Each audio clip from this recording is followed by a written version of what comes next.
think it's wonderful that everyone's here today and wanting to learn. And one of the things I learned putting my talk together is that some people maybe don't know what blood quantum is.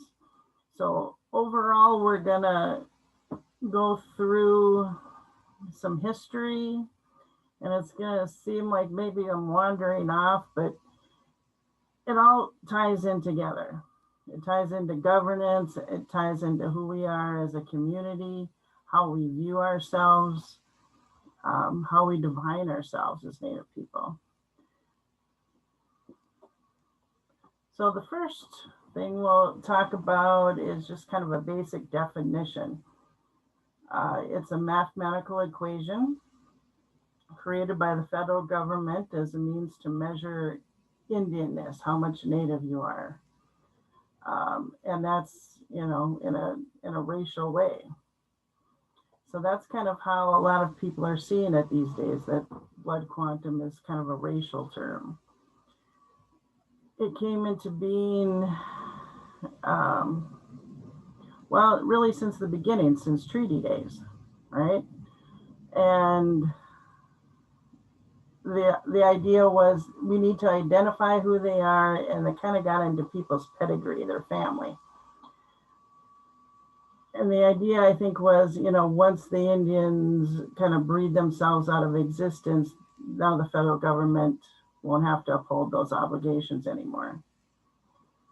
My mother and my grandmother used to compare it to how we talk about show dogs or show horses, right? You kind of measure that bloodline.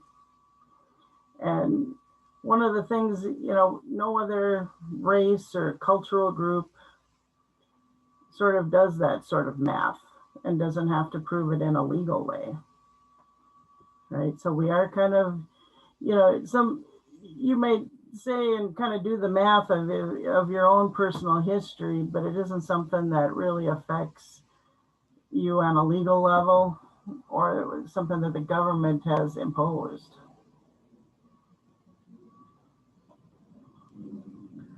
So first, we'll talk a little bit about differences in culture, right? So when originally we had councils of chiefs who spoke on behalf of others, it wasn't the chiefs that made the decisions, right? It was very much bottom up. It was done by consensus. Everyone agreed. And you sat and you talked and you discussed until everyone was of one mind and one heart. It wasn't a majority kind of rule kind of a thing, and you lost out. Now we're going to make the decision. The land resources were seen as a birthright to everyone. So the idea of owning the land wasn't something that we thought about, right? It was something that was held in common. Ojibwe especially have a very strong spiritual relationship with the spirit world and the other humans and with the land. So when people started coming and trying to take the land and started talking about ownership, that was that kind of affected us on a very spiritual level. Everything came from the creator. How can you say that you're coming here and now I'm gonna own this thing that the creator made and placed us on the land? And that kind of ties in a little bit too. Sometimes we have a sort of a different way of talking about the natural world, right? Sometimes you hear us talking about animals having a spirit and plants and seeing them that way. And we see them as beings, right? We're not saying that they're human beings, and we're not saying that they're the same, but they have a spirit and a soul. They were created by the one who created us all. So that makes them sacred. And we'll talk about them at even sometimes in our humor, right? We'll talk about sometimes about, fighting the mosquito nation, but we still recognize them as a group and as a nation, right? But we're out there waging war with them. But in there, there's still that respect that they are a being. We're back, in our original roots, we're concerned with building unity and bettering the future for the whole community. There's a ceremony called the first kill ceremony. And when let's say a preteen, what we think of as a preteen or a teen does their first kill, might be a deer or a rabbit, um, they're offered the meat from it, and they say, no, my community eats first. And then it's offered to them again, and they say, no, my family eats first. And then the third time, then they say, yes, no, I'll feed myself. So you have that idea of thinking of the community as a whole first and personal concerns last, which very different from that kind of European way of thinking, right? You've got that independent, I'm gonna make my million, pull myself up by my bootstraps, take care of myself, very independent. Men and women had equal status. The Ojibwe language has no he or she pronouns. It's not relevant. It's actually very verb based. It's more important the action, what's happening. We talk about groups, I, me, you, us. We have those concepts, but it doesn't come into play that it's a man or a woman doing something. And kind of compare that to the European leadership model, right? That idea of owning land, empowering somebody to make an executive decision for other people, as opposed to the consensus model. Community, a lot of times, takes a back seat, right? It's always worried about the business and the money and how far, what's our federal deficit and those kind of concerns. So when the Europeans came, we had coming from a very different place, right? The way we were, and then we've got this other model coming in. So originally, the Ojibwe would have lived in large clan groups. Your clan affiliation could either come from a male or a female lineage. Some of the bands today, in a male-dominated society, we've kind of moved to a male thinking that people get their clans from the male, but originally some of our people used a female lineage as well. And people were either born into a family or the clan or could be adopted. Right? So that kind of goes into that idea of membership. Who's a member of our community and how does that take place, right? So when the fur traders came, we started building the forts, and that kind of changed our economy. So instead of strictly subsistence living, now we're gathering the furs and what they want and selling them to the fur traders at the fort.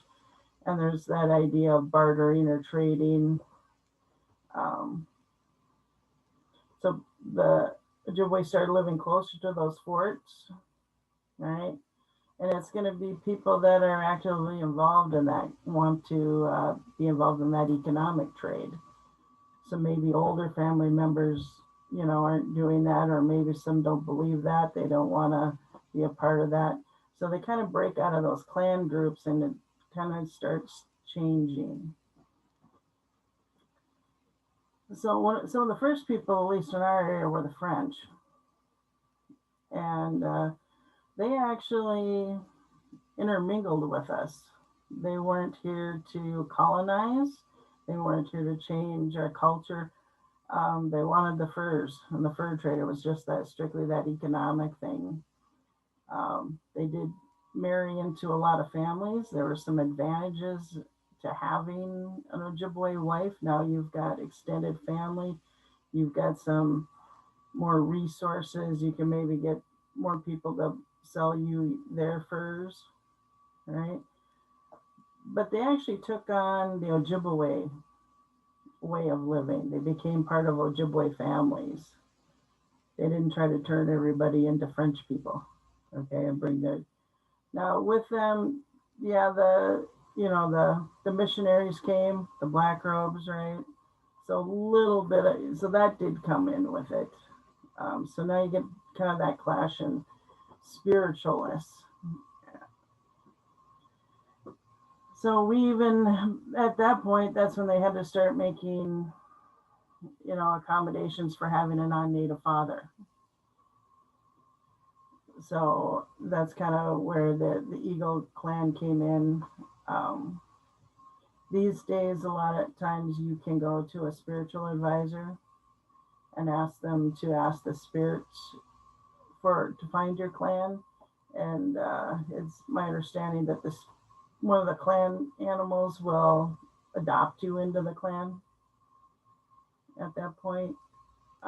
We still have, because we have blended families and um, maybe children from other relationships. A lot of times the father will adopt those children into his clan. So it's kind of an evolving process. And again, it kind of goes into that idea of, who's our community, who's part of our Ojibwe community.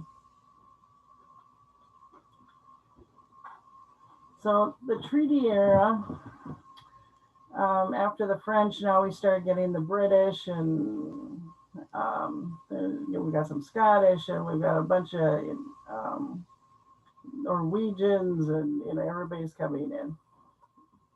And with them, that's when the idea of colonialism comes in. The British, especially, were all with the Spanish, were in this big race to colonize as many, new areas, unclaimed areas, wild areas that they called, and claim them for their countries. So when they're, especially with this new government that was set up in the United States, right? The history out on the East Coast is kind of a takeover area. Okay, there aren't a lot of treaties in, especially those original 13 colonies. They did realize that once they were going further into the interior of the U.S., that this idea of treaties came about. I mean, there was a conscious effort to clear the land of the native people. There was a solid effort, especially with the Ojibwe through Wisconsin and Michigan, to move everybody past the Mississippi. So they were pretty much trying to get everybody down in the White Earth area. Initially, the Bureau of Indian Affairs was under the War Department. We were considered a hostile, something to be fought. So as they're working on trying to make these treaties, because we're such a big nation with so many groups living in so many places, those first few treaties, you see a whole bunch of signatures on, and they're from all over places, right? But that's how our thinking and our government worked. Everyone had to agree. If everyone didn't agree and sign off on it, it wasn't valid. So that kind of frustrated them. And down in the Duluth area, there was a treaty that was signed, treaty gathering that happened because the year before, not everyone was there and not everyone signed off on it. So there was this other gathering to try to get those additional signatures. So the new government decides, if we break people up and we get them to sign treaties, agree that, this band's going to have this area and this band's going to have that area. Now we can just deal with that small group of people and get them to sign it over to us. So first, some of those first treaties are establishing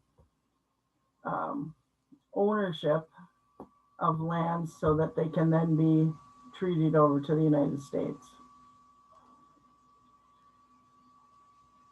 So as treaties are going on, especially with the 1854 treaty, that's when they start to even get it down smaller. So they cede most of the land, but they give them small parcels for the native people to live on, for the Ojibwe to stay on. That's kind of a gradual whittling away. So right there, now they're changing the way we operate, right? They have this idea of bringing the chiefs to Washington, D.C., because they're kind of operating under that executive power thinking. The chief can make the decision, and it would separate them from their councils so that they couldn't have a consensus decision, right? So we're slowly moving the way we operate, the way we think, the way we deal with each other.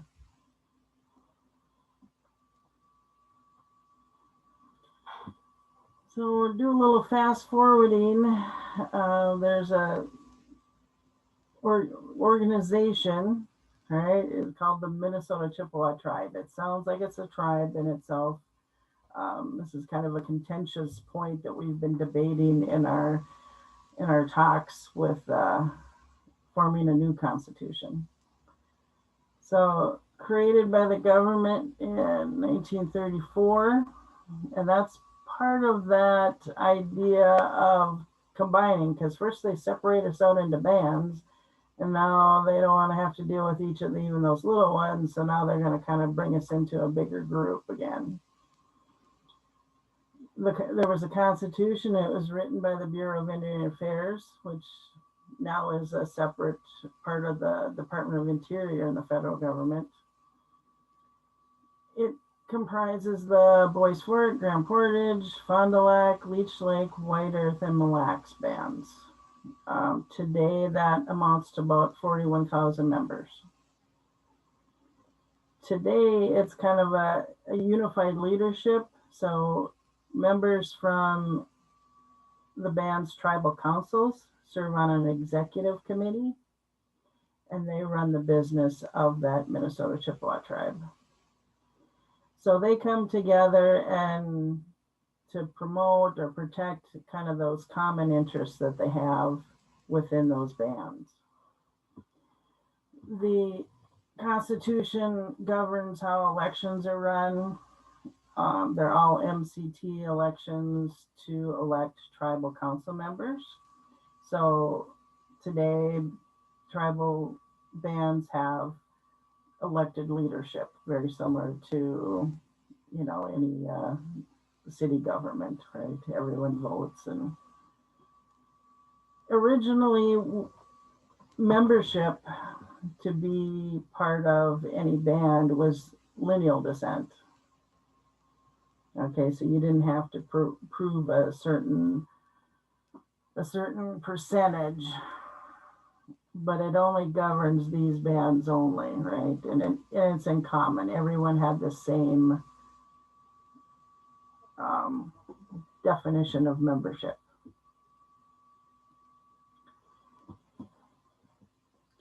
Now, the BIA, just a little history on that one. Originally, they basically had complete control over the lives of the Ojibwe.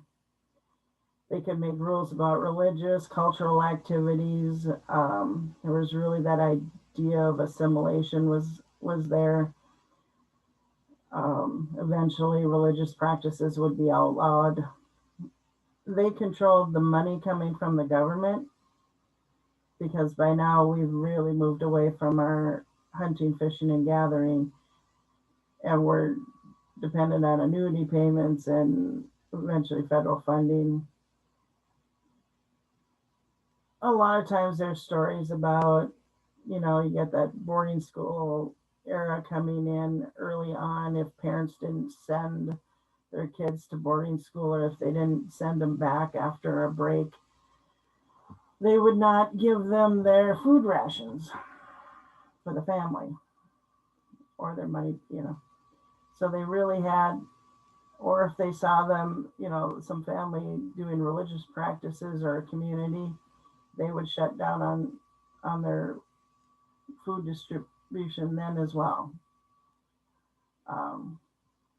So at that point, early on, they're operating schools. They're the Justice Department, distributing any supplies, administering the allotments. They had, in effect, become our government because we had no control over any aspect of our being and our day-to-day lives.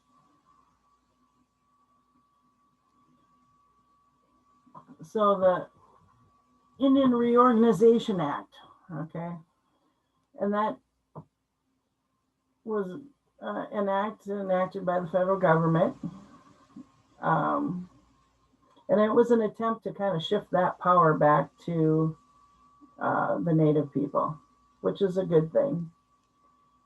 But at that point, our traditional systems and our system of government had eroded so completely and been changed along the way that we couldn't bring back our initial stuff, way of living and governing ourselves.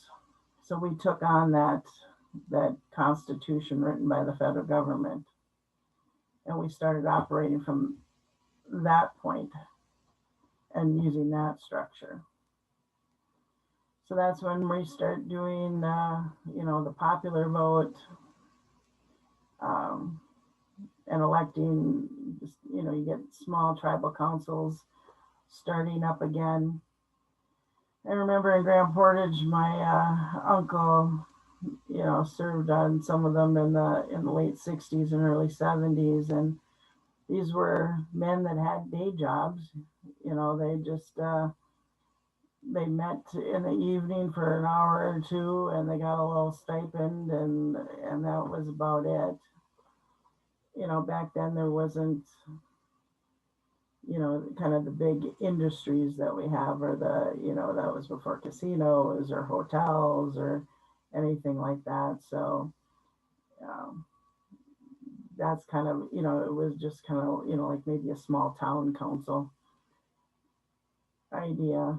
And it's kind of grown from there, right?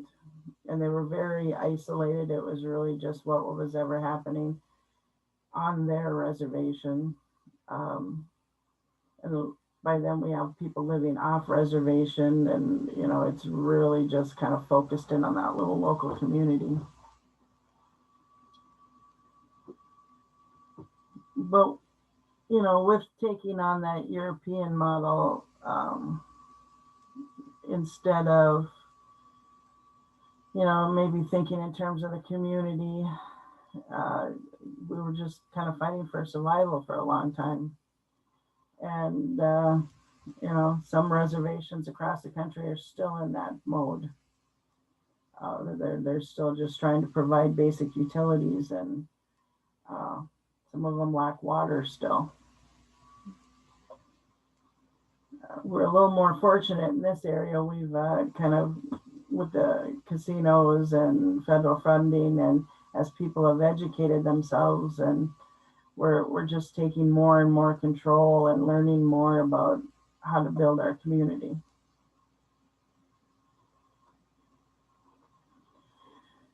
So in 1962, membership for the MCT is redefined.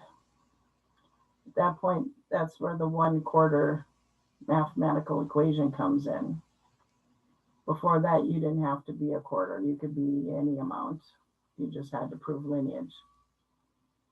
So at that point, our membership is starting to become limited, because as they're intermarrying with non-native people, or even, as our world gets a little bit bigger again, Minnesota Chippewa tribe only recognizes the Minnesota Ojibwe.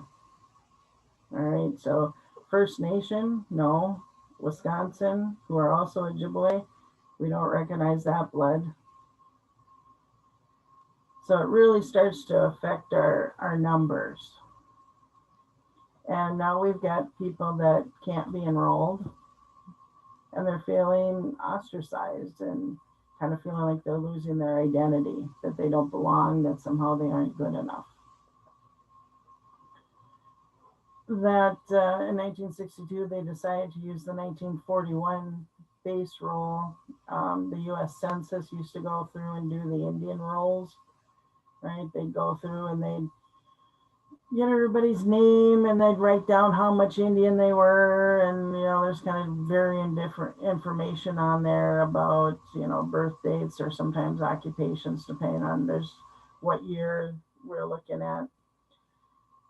They started using that as the base roll, that if you appeared on that base roll, that we're going to say that was our original community and go forward.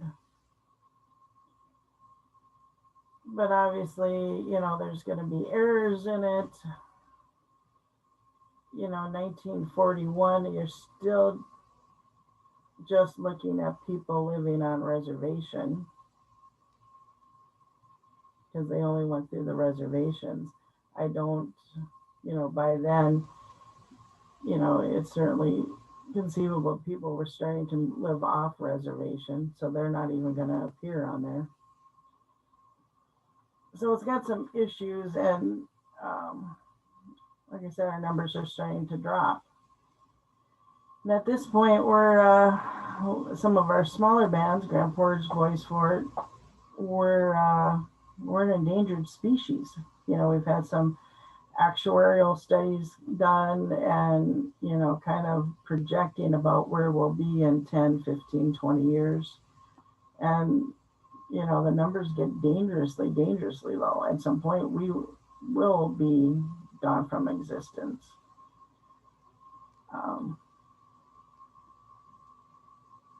So that's kind of what our Constitution reform is about.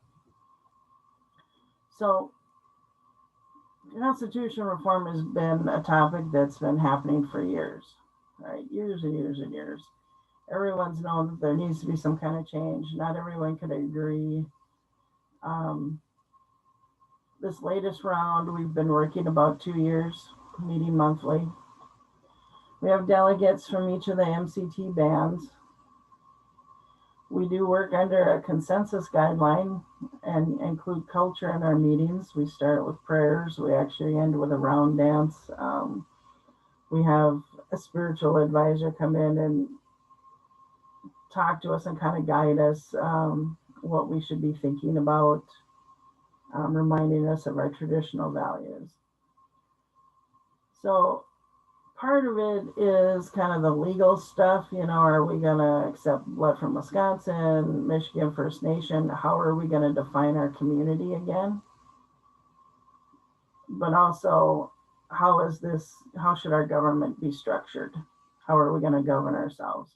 Are we going to stay with the European model? Or are we going to make changes or some kind of hybrid? So a big part of what we've been doing is kind of going back and revisiting that history, finding out who we were back originally before we started to change, and seeing how much of that we can incorporate today. We live in a different world than they did, in a different way, so everything probably isn't going to translate 100%, but we really want to get back to those original values and that different way of thinking. That idea of community first, that idea of consensus, involving as many people in the decisions, using the idea of councils.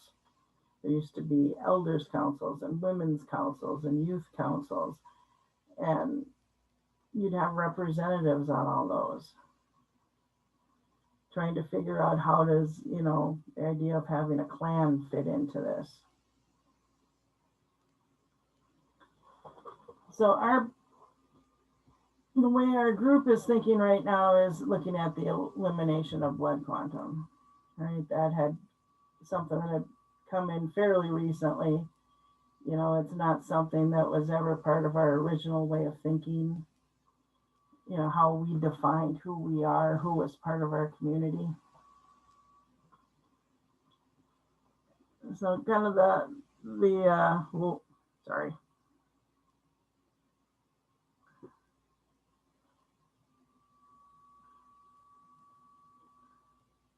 I don't know what I hit there, but I hit something. Okay. So that's kind of the idea, is that blood quantum had kind of come in, you know, just in the 1960s. So should that even be part of it anymore? Now, some of the people that are against eliminating blood quantum, or some of the concerns out there, are kind of economic. You know, what does that mean for each band, you know, and the resources that are there? And that is a concern. That's a valid concern. You know, we can't operate completely in a vacuum, but we also think that there's ways to work through that. Um, we're kind of studying right now, we're studying what some of the other bands across the country have done, some of the other tribes. And because this is a bigger movement, right? Everybody's kind of redefining their government and getting rid of that blood quantum idea. And kind of and seeing, well, you know, what effect did it have on them? You know, was there any sort of unexpected event that we haven't thought of, or problems that have popped up? So that's where we're at with blood quantum and our constitution reform. There's a couple of websites out there that actually explain everything. That Zagi Bagan has a lot of good resources, talks about um, traditional values and videos and the Constitution and membership. Minnesota Chippewa Tribe does have their own website. You can find a copy of the current Constitution there. I think it's on the Zagi Bagan one as well, if you're interested in reading that. I have my email there if you think of questions afterwards, or you just want some more information on treaties or anything else I might be able to help you with.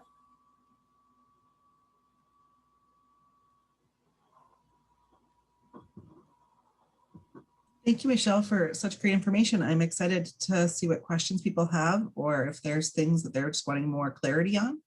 I encourage you to attendees to put questions in the chat, or if you are perfectly comfortable being recorded, you're welcome to unmute yourself and ask the question out loud. That's up to you. I'll give you a second or two to start thinking if there's any questions you might have.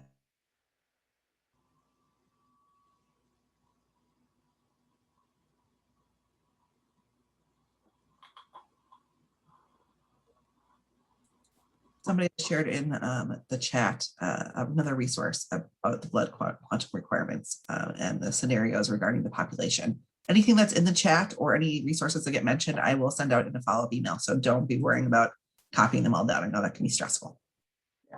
Yeah, that Wilder one, that was the actuarials that I was talking about. You can actually read where each band's going to end up being down the road. Our next Constitution meeting, we're going to have someone come in and present on that to us to kind of talk about their mythology, you know, how they came about using those numbers. There's been some questions, you know, about their methods, how they arrived at those numbers. So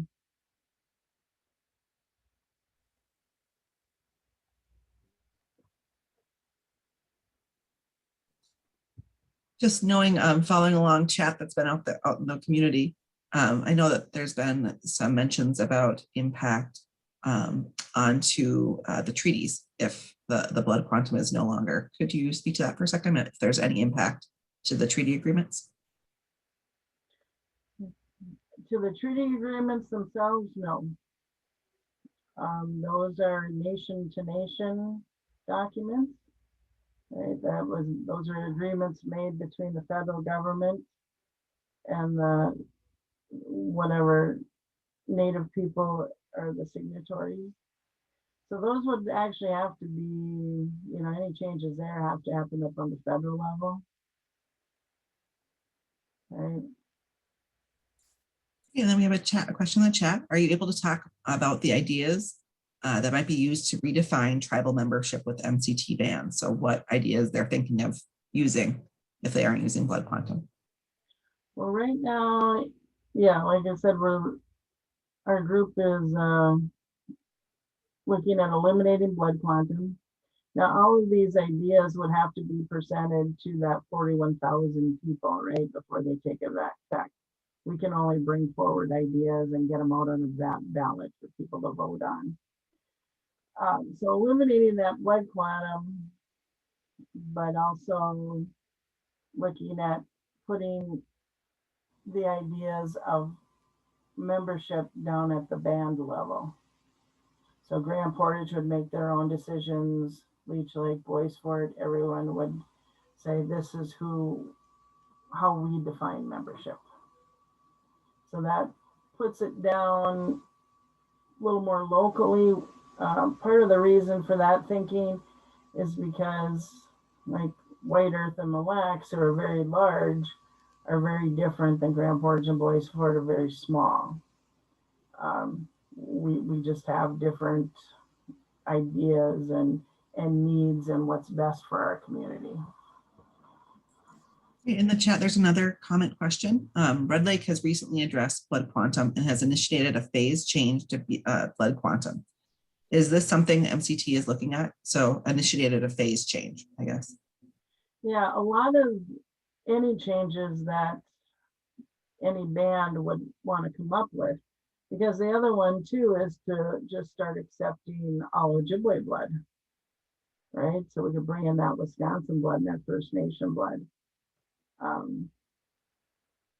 And there's actually been, some people have brought out that, native is native, right? So are you going to accept Dakota blood? Are you going to say they aren't indigenous, right? We've kind of expanded that thinking of who we are. If you go back to where we were beginning, we wouldn't differentiated between you're only Ojibwe and this much Dakota. There was a lot of intermarriage between Ojibwe and Dakota. Grand Portage has a lot of Cree because we live on the edge with some Cree people up there, right? So those are just kind of new ones that are coming out. We're not quite sure how all that fits in.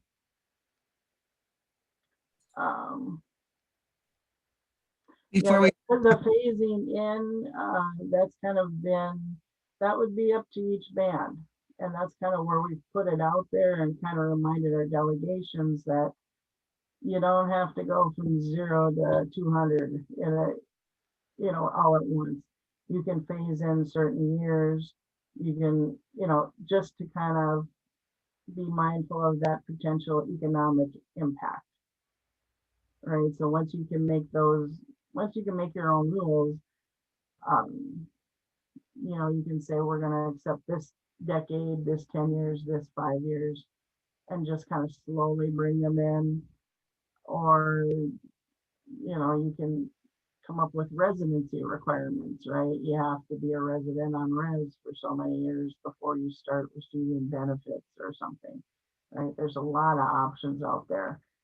And I guess putting everything down at the band level gets all those variables in play. So that's where we're thinking, you could make it work for whatever size group you have.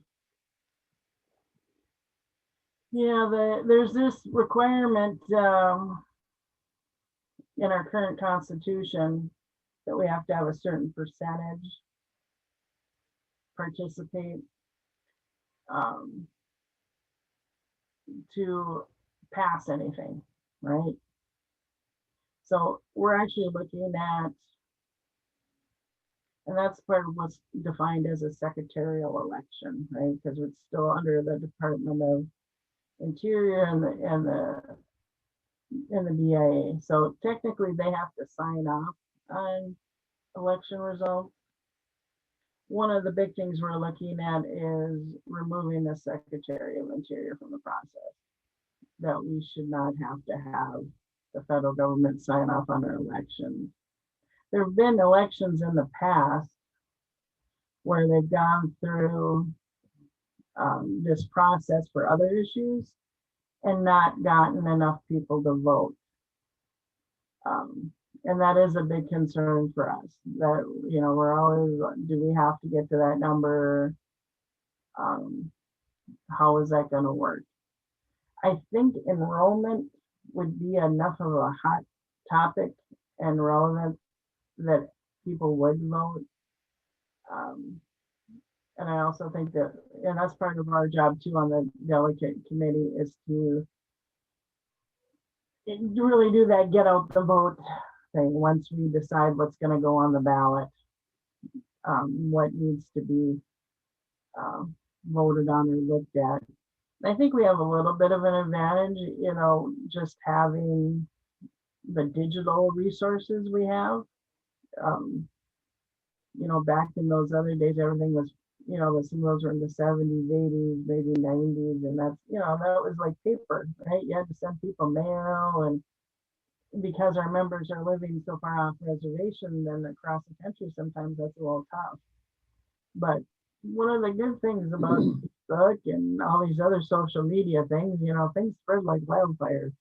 So I think we could actually use that to our advantage. Two more questions I'm seeing in the chat that maybe haven't been addressed yet is one is a follow-up to what you've been talking about. Could the tech redefine the secretarial election and bypass the step? Seems like an infringement on sovereignty.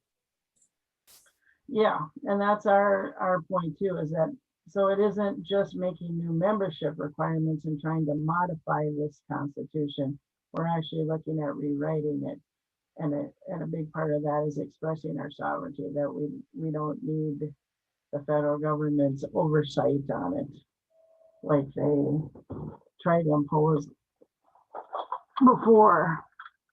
And then that streamlines things for us as well. It isn't just a matter of blood quantum and membership. That's why we're really looking at that structure, you know, so it's basically a redo. And then another question that came up was, is there any estimation about how many people are left out by blood quantum from being a member of one of the bands? That's actually something we're trying to figure out. I know some of the bands have done some studies. I think Fond du Lac tried to do one, Mille Lacs had, just because as this discussion's going on, they're kind of looking at what the potential intake would be. There are records, you know, MCT does have, because of the allotments, and they keep track of familial relationships, right? So they even still have the ones that I think they still track the ones that aren't enrolled as well. So we're trying to figure out if they'd be willing to share that information. There's a way to access that or not. They're usually pretty tight about that stuff, but you know, we'll see how far we get with that.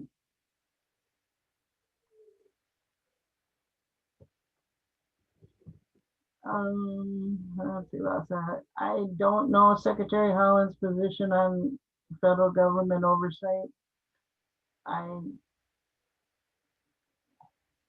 I would doubt that she is a supporter. There are very few Native people that support that. Tribes across the country, that's where they're going to. That's why they're redoing their constitutions, because they're asserting their sovereignty. They're really trying to take that back. The Constitution reform not require federal government approval. We are a sovereign nation. The treaties actually tell you that we are a sovereign nation. Treaties are government to government documents. They acknowledged us as a separate government when they made the treaty. You don't make treaties with a state. They only make them with foreign governments. There's a question here as well about could this be an opportunity to write about revitalize language by instituting proficiency requirements for membership? Yeah, we've kind of tossed that around in the beginning.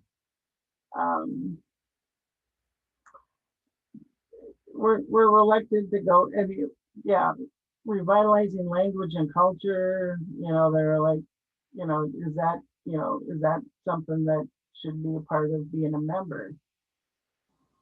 And I understand that way of thinking, but we've lost it for so long. I mean, you've got people who were born, raised on the reservation in their 70s and 80s who don't know their language because they were a product of the boarding school era. Some of them have, and then you kind of talk about the culture, and what does that entail? Does that mean you have to accept only native spirituality? Some people have gone the Christian route. Some families are very strong Christians or other religions. And then some people don't have anything, right? They aren't raising their kids either way. So it's really hard to make those requirements because I feel like at that point we'd be excluding people. We'd be disenrolling them, people that are currently enrolled, right? Not everyone could meet that requirement now. It seems a little like, becoming a U.S. citizen. I mean, I get where that thinking is. Being able to pass a history test or whatever, know something about your country. So it'd be hard to say, just in order to come in, you have to know that stuff when so many people who are currently members couldn't pass that. But I suppose it could. If it goes the way that we're going now, each band would come up with their own criteria. Is there any suggestions that you are hearing people talk about for replacing the blood quantum requirements? What are some other ones, maybe on top of what you've just mentioned? Well, once you get rid of blood quantum, it's really just accepting other Ojibwe blood from other states, or First Nations. And that's about all that we've kicked around so far. Mitchell, when you say that, are you saying still a blood test, and then if that identifies or if they have lineage that they can prove? Is that what you're saying when you say that? Yeah, it's what we're looking at is a lineage. But there are some questions about, how does that work too? Because, we're, especially like adopted children that may not have any, Ojibwe blood or native blood at all. Is that a legal adoption? Do those children then become part of the tribe? Some tribes across the country are doing that. They've really expanded the way they're thinking. Our delegation is representatives of the community. So we're always out there, like, tell us what you want. Tell us your ideas, especially on structure and all these ins and outs. That's what, like I said, we're just representatives. We're really trying to do that larger picture. Our thinking too is that the more we involve the larger community, the easier it's going to get stuff to pass because it's coming from them. These were their ideas. They're not just our ideas that's being imposed on them. Are there any nations that you guys are specifically looking at, or that you feel like are good models that people are holding up as a good model? We're just starting to look into that. There is a website,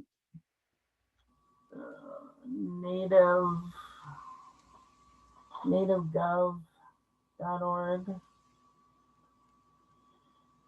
I think that's it. It's just coming up on our next agenda here that we're starting to look into it. And that website actually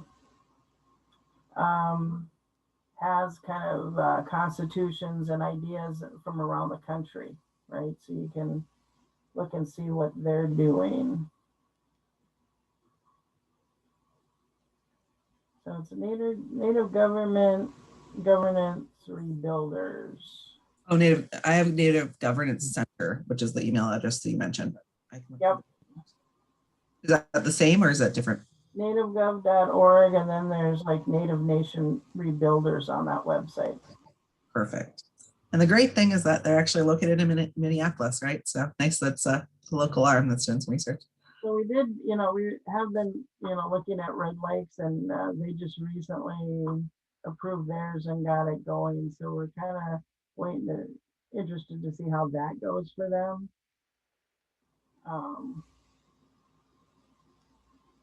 But yeah, we've heard some bad stories out there of places where they had this huge influx of people all at once.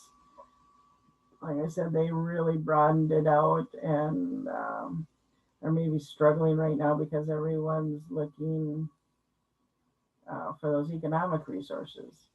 But that's kind of our thinking too, is that you're a member of the band. You're not a dependent. And some people feel like that once they're a member, now they get to be a dependent. And we need to kind of get our people away from thinking that way.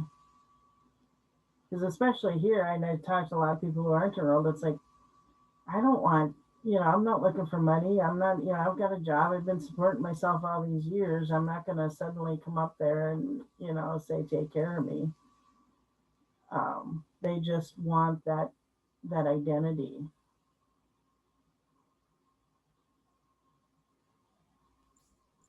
I have two follow-up questions, and then there's some comments in the chat, which we can get to in a second. One of the things that came up is Red Earth, and I know that before we started talking, we were talking about White Earth. What happens if MCT doesn't pass? Does that impact things for Red Earth or for what White Earth was talking about ages ago regarding blood quantum? Well, right now, it has to pass as a whole, so all the bands are affected the same way. We're all going the same way. So if we don't get, the part passed about where we're gonna let everybody make their own decisions, the decision is made as a whole, as a group. So everybody's still stuck with blood quantum. Everybody keeps operating as normal, as the way we are now. And I think one of the things that came up in the chat is just that this is still something that's in process for MCT. You guys are still trying to figure out what choices might be there and what options might be out there. Can you talk a little bit more about what the next steps for MCT are, and like if you're talking 6 months, if you're talking a year, what you're kind of thinking for timelines? Well, we'd actually like to get something on so the process that was put forward to us was to put something on a referendum. So and a referendum is basically a survey question, right? It doesn't do any actual change to the Constitution. So it putting out a question or two, and it might be about blood quantum, and it might be about letting each band make their own decision. Right, so you're kind of taking the temperature of the group to see if there's interest, how they feel about that one way or the other. It doesn't have to meet that minimum requirement because, again, it's just a survey question. Then you go forward where you actually put the language together to maybe change the Constitution. So we're looking at it the 2023? I think we're looking to get something on there, or is it 2022? Maybe next year. The next election round. We're looking to get something on there as a referendum just to kind of gauge where we're at. We're also been working on a survey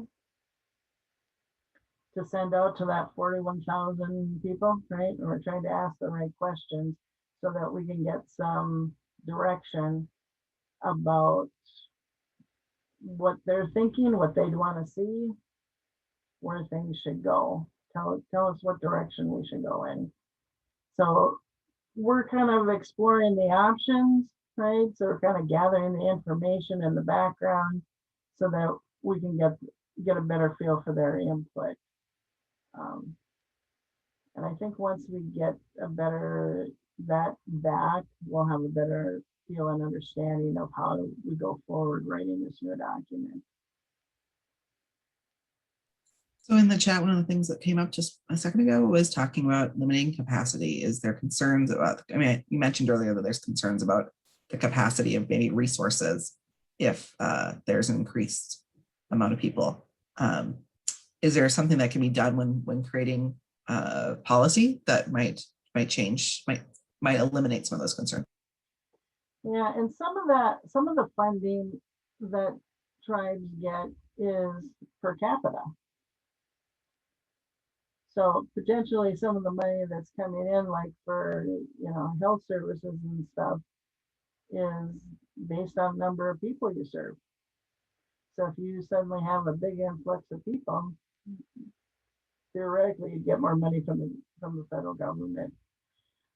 But yeah, that's a concern there. That's kind of where that phased idea comes in. I mean, you can still be a member, but maybe you have to wait 5 years or a couple of years, or you have to establish residency on reservation, right? There's ways to tweak and control that so that it isn't, just going out immediately. And Vance can get creative with that and look at their economic situation. Kind of the big one, I think, is that would be tougher is there are a few bands that are making per capita payments out of their casinos, right? And it's strictly just profit going out, divvied up among the membership. So obviously the more members, that would dwindle down the amount of money they get. I think we only have 2 that do per cap payments that are part of the MCT right now. Fond du Lac does a small one, and Mille Lacs, I think, does. So those kind of payments would be affected. But again, I get that, right? But again, that's that idea of me, how's it going to affect me instead of thinking community first. And like I said, those bigger ones and that are doing that already, they may not accept all those. Not everyone's going to do the same thing, right? Some of them could say, we're only going to accept Fond du Lac blood. It could go really bad the other way for people too. And that's our concern too. Instead of accepting Grand Portage blood or the ones that we do now, they may not accept any of those. They may say just our own. So there's a lot of ways this could go. A lot of things to think through. So that's why it is kind of a slow process. I know people get frustrated with us, and we're frustrated with us. We're like, come on, we should be further than this. We should have, let's do something, and it's affecting people day to day a lot of times. And people, I think, are really, really begging for a change. That's why the frustration is there. Michelle, I'm so grateful that you came and talked with us. There's so many layers to this to learn and to understand, to see the impact pieces of it. I hope that maybe you'd consider coming back in the future when we have maybe things that are already in the works and discussing some of wherever things are in the future. Sure. And I appreciate everybody coming today, and you had great questions and good comments. And I just want to thank you for taking the time to learn more. The continued learning gives us all better perspectives for the future and gives us room to understand things better. So thank you for continuing learning. Thanks. Thank you again, Michelle. We're just getting so many good comments in the chat for you. So make sure you are reading some of those before you head out. Okay. That has any last second questions, you are welcome to hang out for a minute longer or two if you just have something you just didn't get addressed.